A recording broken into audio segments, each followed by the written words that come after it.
Good afternoon and welcome everyone to the Agile Q&A with Humble Associates with myself and Arif.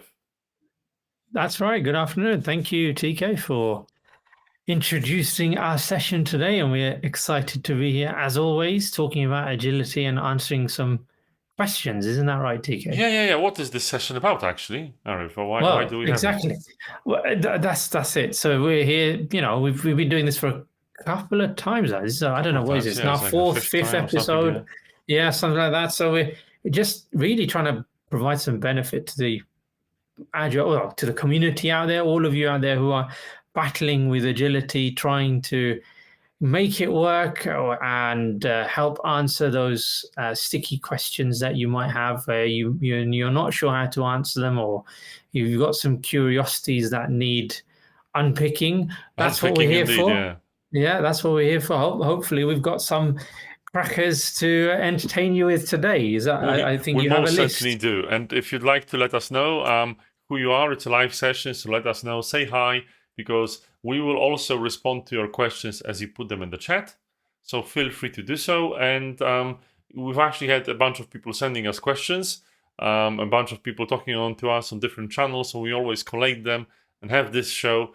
So yeah, let's get this show on the road, and hopefully we'll see your comments in the comment box. So let's start with the first Exactly question, right. Arif. This one is about, how do you deal with people that don't want to arrive to Agile events? And they somehow Well, think, I'm guessing this is related to people who or teams that are running like stand-ups or iteration or sprint reviews and planning sessions, that kind of thing. Is that right to you? Well, I That's what we're think so. talking about, isn't it? There's all kinds of Agile sessions where, like people don't want to join stand-ups, people don't want to join retrospectives. And it's a difficult one, right? So what do you say to them?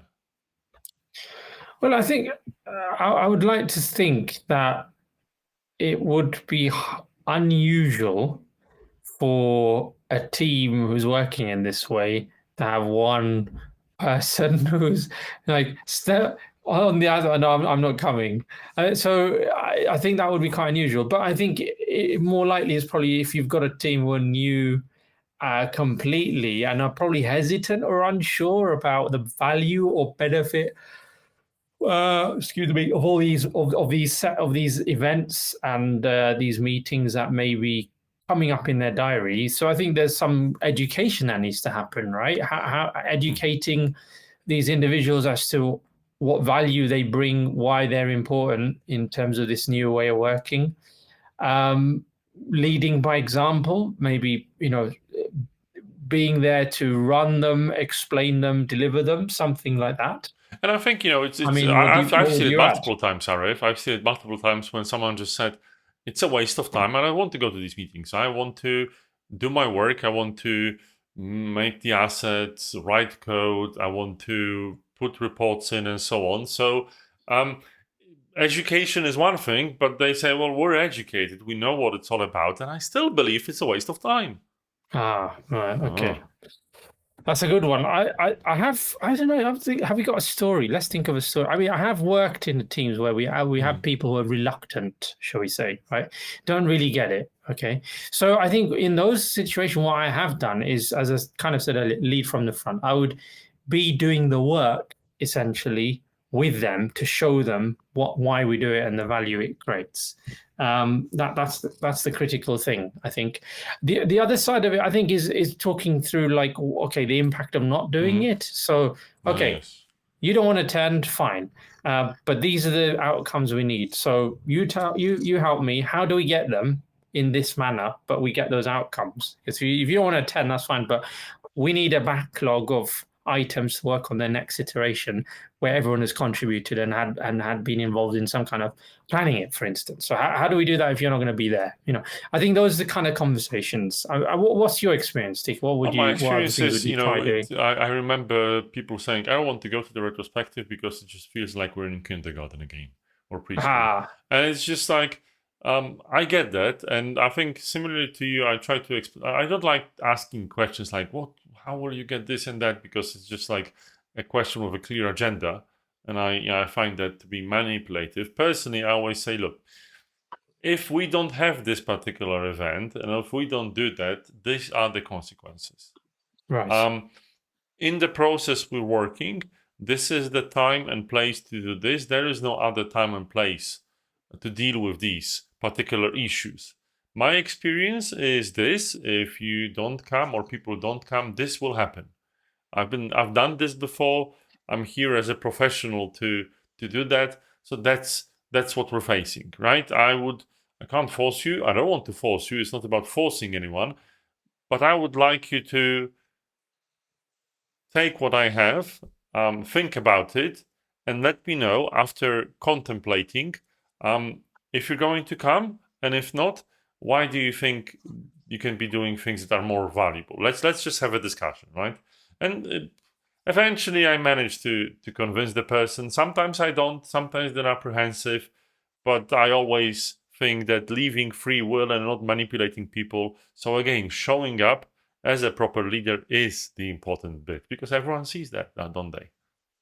Yeah, no, you're right. Good suggestions, good feedback, TK, even for me. So thank you. I mean, I get your point about not guilting people like that in the way you're suggesting. I do get it. At the same time, I think people need to. I think there's no harm in sharing the impact of their decisions, right, on others as Absolutely, well. yeah. That's the So whole I think thing. that, yeah, I agree.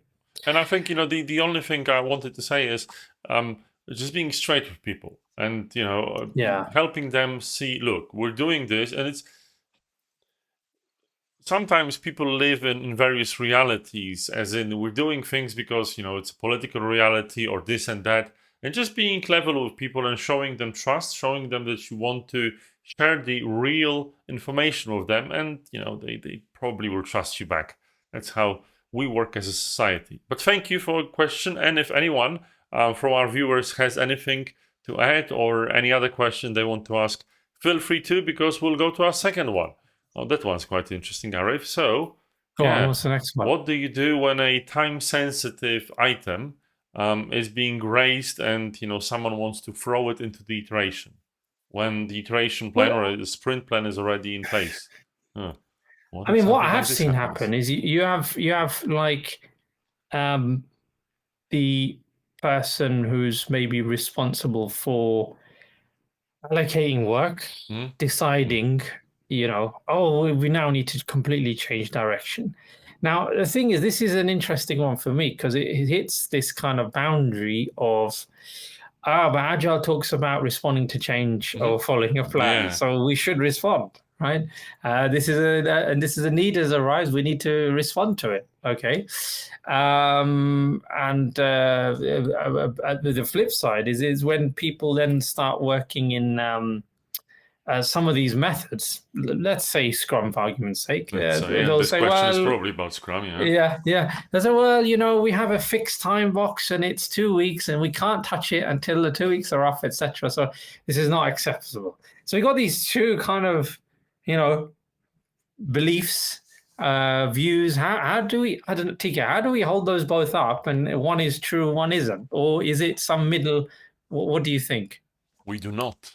I think Ah, so. That's the thing, right? It's like believing that you will take a hammer. I don't have a hammer with me here, and say, "Well, it's a hammer, a very popular tool. Everyone uses a hammer, so I will now try to screw in the bolts in my engine with the hammer because it's such a popular thing, right? I'm a certified hammer master, so obviously, I'm able to use the hammer in such a way.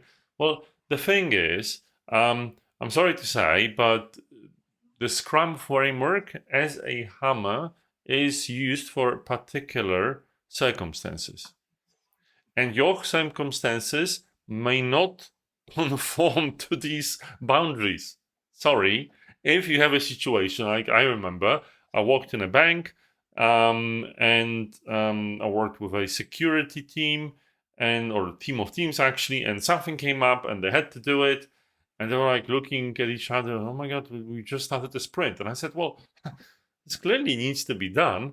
Like there is a clear business, technical, and reality reason for it to be done.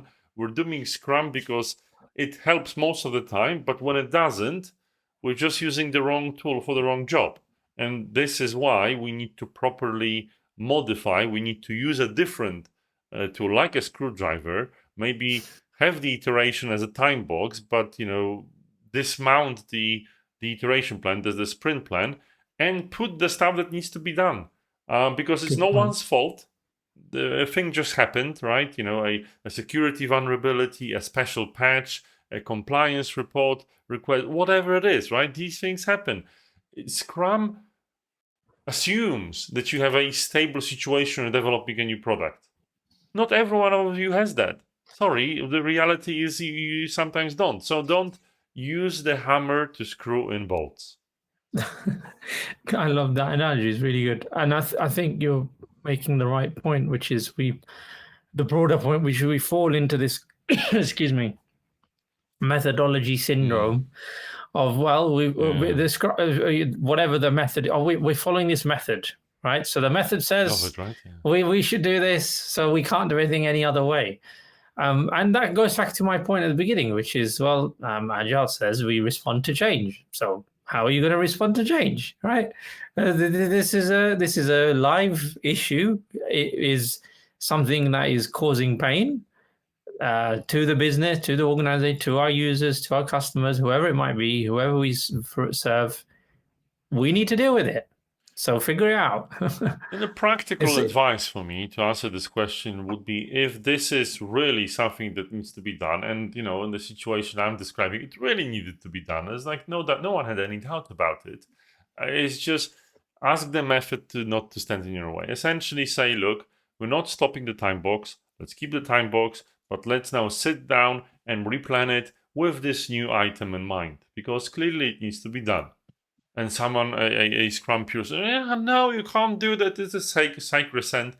No, it isn't. It's a tool, right? Don't be afraid to use it in a way that fits. And if it doesn't, grab a screwdriver. Please don't be in the church of Scrum or church of Safe or church of Kanban. It doesn't necessarily help you. Whatever helps you is valuable for you. If something is holding you back, you need to understand why, because maybe it's an enabling constraint, but sometimes it just isn't. And don't be afraid to say, I don't know, let's think about it. The situation is not prescribed in the holy book of Scrum. Yeah. Sometimes, you have that. Yes, and we all have seen that. And it's a very good question. Thank you. Go ahead, I thought, just quick pause. We're getting halfway through. I don't know if our viewers have any thoughts or responses to what we've discussed so far, the questions that we've been asked. So please, put something in the chat. We can, come back to any updated thoughts, new thoughts you might have if we're answering a question of yours, or if you got something new you want to raise, please put it in there. We're looking at them, and we're happy to divert from our planned conversation. It's not a problem. We absolutely will. We actually love these moments because they're properly impromptu. And by the way, you can see me looking up, down, and because I'm looking at the screen, seeing if any of you have comments, because LinkedIn clearly needs some more work when it comes to some features and us being able to see the comments. But hopefully we'll be able to see your comments, and if not, I'm sure we'll respond somehow. So we have another question that was submitted to us. What if suddenly leaders start treating story points? It happens. It's classic. We got asked this question, Arif, and it's a good question. I think this. I've tried to stay clear of this. I really do. It's like it's like this. When you're in quicksand and you're trying to get out and it's pulling you back. It's like that. This story points are quicksand. This is like, okay, some of you may be working in technical software-based teams, and you may be using story points as a measure to estimate or something along those lines. I'm not going to get into the details of it. The problem with this kind of mechanism for estimating work is one of these issues. Is something like this can occur where leaders, people in responsibility, then say, well, whatever that thing is you're using to estimate, I want to measure you on that, right? I want to measure. People fail to understand, I think, and appreciate this is a highly unreliable tool or mechanism for measurement. It is not a measurement tool at all. It is a tool that teams within their own context, it cannot work any other way, in their own context, use to help understand the sizing of work. That's it. It's not a measurement tool, but seems to become one. I don't know how we stop this. It's really Well, frustrating, TK. But I have an yeah, advice. It's the go 2nd on. of November 2023, and I'm going Yeah. to make a TK statement, which is my Okay. own opinion. I think at this point, story points are doing you more harm than good. Stop using them. Right? So Hmm. if you stop using them, you will overall be better than while using them. And I'm not saying it will solve this problem, but it will solve it on paper. But there's a deeper problem underneath because it seems like the leaders and you, so there's a game being played here. A real game is the leader wants to know, well, this game number one, but you're not communicating openly about it in terms of when will we be done, how much will it cost.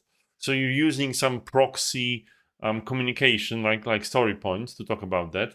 Again, playing games is fun if you like to be on the field and or play a war game on a tabletop, but at work it's a waste. Don't talk about what you need to talk. Second of all, the leader wants to discipline the people doing the work because they think that putting a deadline will make them perform. Again, another manipulative game being played.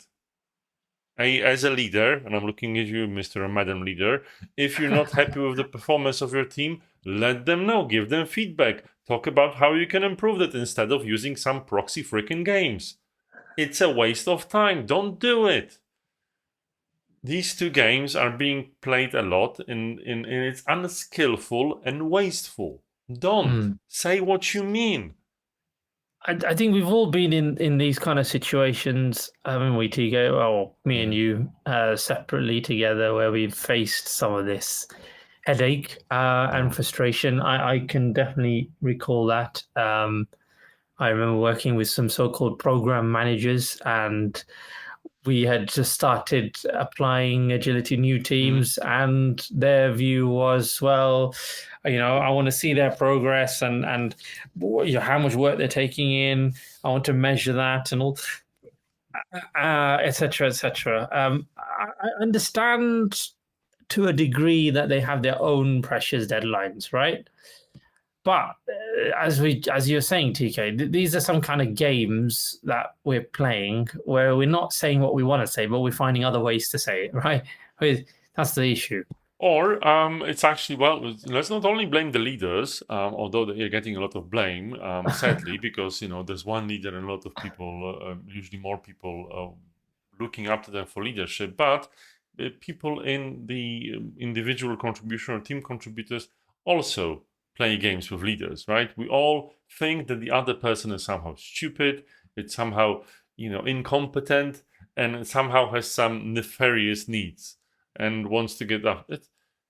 You're working in the same company usually, or if not, there's a transactional relationship and you would do best for both parties to be successful. Stop it. Just stop it. It's like, unless you really want to be out to get someone and remove someone from the equation and you do the nefarious things, shame on you if you do, but hey, it happens. If you really want to add value and believe the other person wants to add value, first of all, you need to believe that that's the case and work with them like real people. If you feel threatened from the above as a leader, tell your team that you're getting pressure and do your best to do your job and say you'll protect them from the pressure, but you also need them to help you. If you want to get a sustainable pace from your leader as a team member, tell the leader that, look, you're working us too hard, we're not able to deliver, it's stressful, our mental health is suffering. Talk to people about what really matters. Yeah. Such a simple thing, isn't it? And we usually don't, because we're not being taught, and this is our school system and so on. It's probably yet another session on yet another webinar, isn't it? Sounds like it. Maybe our next Agile 101 to get. I've got some Well, thoughts. I think, we're talking about psychological safety on Monday, so this might be cool. Tune in to Maybe humble.associates/Agile101 or go to our LinkedIn profile, see it there. We might talk about things like that and why it's difficult. But for now, definitely, we're going to talk definitely. about another question, which is what do we do when the team needs some research before delivering value? I was like, yeah, well, I've Well, seen this situation, didn't you, go on. Arif? Yeah, I'm sure you did. What's the what do you interpret in this question then? Well, what I do interpret is the fact that I've had team members saying, well, we don't know. We need to check. We can't deliver anything because we need to do our research first. And it's like, no, we can't commit to tangible results because this is going to be a research sprint. I'm not a fan. I'm personally not a fan. And in this case, when I hear this being said, as always, I'm not manipulating. I'm saying, well, the consequence is this, that when you do research, you're learning only theoretically, and thus you're not really learning, right? Nothing is truly learned and tested until it's validated. And until someone is actually using it, you found out nothing. There's like, this is like the famous meme and graph, right? F about and find out. You might have heard about it. Essentially, you need to do something. You need to screw around to be able to find out. And this is why you need to deliver tangible value to find out, which is why you might want to try to thin slice. It's difficult. I'm not calling you stupid if you think that it is very difficult, because it is, but I would like you to make an effort. And this is, if I were your leader, you would hear this. Arif, So I think what I do you have think? I think me and you have had some debates about this before. So let's get them out in the open. I mean, I do agree to an extent. Mm, However, coming from a background where I've done a lot of work with digital product teams and seeing how product teams work, there is space for research activities. mm-hmm, Now, at the same time, yes, I can understand they shouldn't come at the expense of delivering value, but um, to my mind, there can be some activities that happen.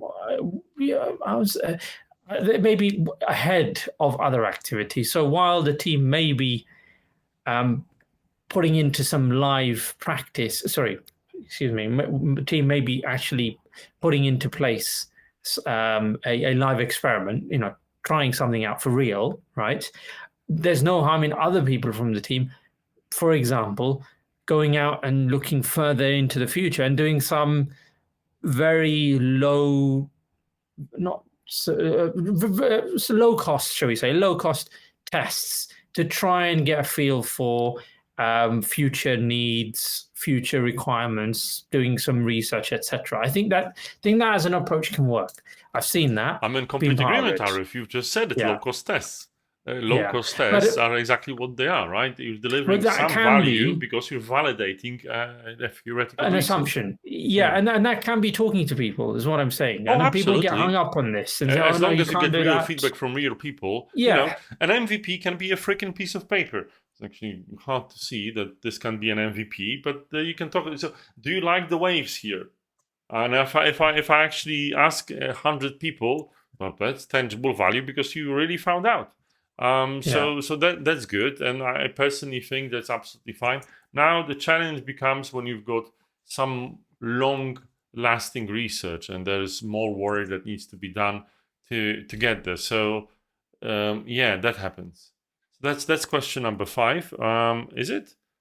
No, no, no. 4. We're in I've 4. got question number 5 over Huh. here, which I wanted to paste, which I'm doing. Yeah. So it's actually, why do Agilists always hate projects? um, do you want to start? I mean, I think I'd start with Mm, well, what would I say? I think I would start with I think we have a problem with the idea of a start and end point, don't we? That's what I think people. The idea of agility being this idea, this concept of constantly evolving, learning, adapting, iterating means, is there really a start and end? Does something really finish and something's like, maybe something evolves and morphs into something else, but does it have a strict endpoint? And so what happens, I think, with this project mantra is that when there's this false sense of finality to something when actually there isn't. And because of that false sense of finality, it means that it creates all sorts of behaviors around we've set a date, therefore everything must be done by then. Okay, says who? Did you speak to every single potential user, the market? Did the market say to you, had to, these are just false, not real deadlines, false lines that we create for ourselves for arbitrary reasons. Yeah. And then it affects behaviors. That's what I would say. I have I think definitely what you've raised is a very mature way of looking at it, and maybe the real reason why it might be happening. But I also think there's another reason, which is a bit simpler and a bit more silly. So silly. Yeah. Because Agilists hate projects because projects are the old god. The project managers are evil because we always need an enemy. Because they have a different system of belief to the new crowd that doesn't believe in projects. I believe that humans are territorial and somewhat violent by nature. Yeah, this is TK philosophizing, so bear with me here. Unfortunately, and we're looking for enemies. That's number one. Number two, a lot of project managers usually, and this isn't the corporate nomenclature, it's an entry-level manager, if a manager at all.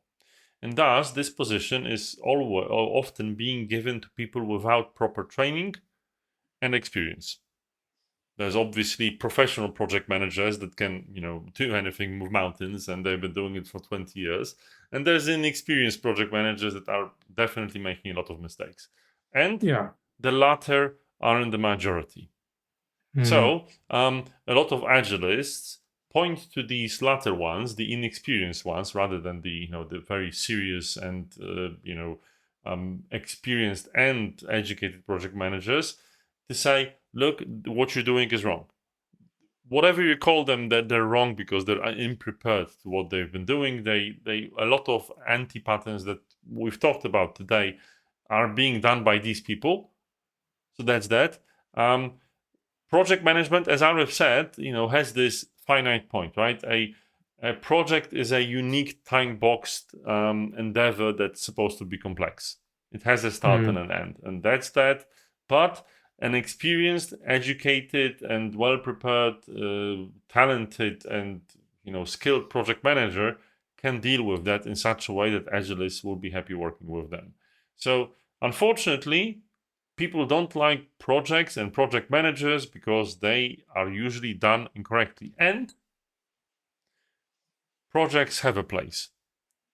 A few years ago, I would say that I really don't like projects. I don't like what I'm hearing here. I don't think projects have a place. They do. If we migrated a website to a new engine, right? It was a project. And and you might remember, Arif, when I was going through the process, and I said, and I will say it out live, I want to waterfall the shit out of it. Right? I said that myself, and I still own what I said because we did. Well, okay, fine, we didn't waterfall it at all, but we had a great experience because we treated it as a project. And by the way, I've been trained and I've worked as a project manager myself, and it worked. Without drama, without anything, we have a new wonderful website, a new wonderful engine. We're quite happy. The person that helped us is happy. We're getting more help from him. Great stuff. It can be done correctly. So probably Agilists hate projects, not because of these well-educated reasons that you've raised, Arif. In my mind, they hate it because they only encountered bad projects and bad project managers. So maybe I'm isn't it? talking about the ideal way to hate them as opposed to why people actually. Well, hate if them. there was, but what you've We told should me end is there. the reason Yeah. why they wouldn't like and they would debate the premise of projects, which the Right. word hate wouldn't play into as much, right? I think there is a time and place for everything, and if you're getting into this level of thought, the hate wouldn't be there. There would be like, what should we use in this situation? Yeah. There you go. Okay. Well, we've come to the end of our show. We did. We, Oh my TK? god, that's quite time. unexpected. I was like talking about all of these things, and yeah, we're at that time. We have quite a few people watching us. Sadly, I can't see any comments, but feel free to raise comments after as you're watching the video, because some of you will watch it after the event, and hopefully, we'll be able to answer. Exactly, and give us an emoji. We'll have the next one in 2 weeks, too. by the way. Yeah. So you might want to tune in. I think it's like the 16th. Possibly. Yes. Do share an emoji reaction as well. Do we have any important announcements? We're back on Monday with our next Agile 101. Which is going to be a special one. Because for those of you that are listening, we will be in our different studios. So we'll be together. I'll have my new gear, and hopefully it will work. And we won't be in our separate Sky offices. We'll be in one and the same one, which is a new experience for us in terms of recording live show. So let's see. See you then, hopefully. Have a great weekend next in Tuesday, the meantime. Yes. And likewise. Monday, not Tuesday. Stop telling people the wrong information. Yes, I must be a project manager. See you on Monday, folks. Take care. Bye-bye. Cheers.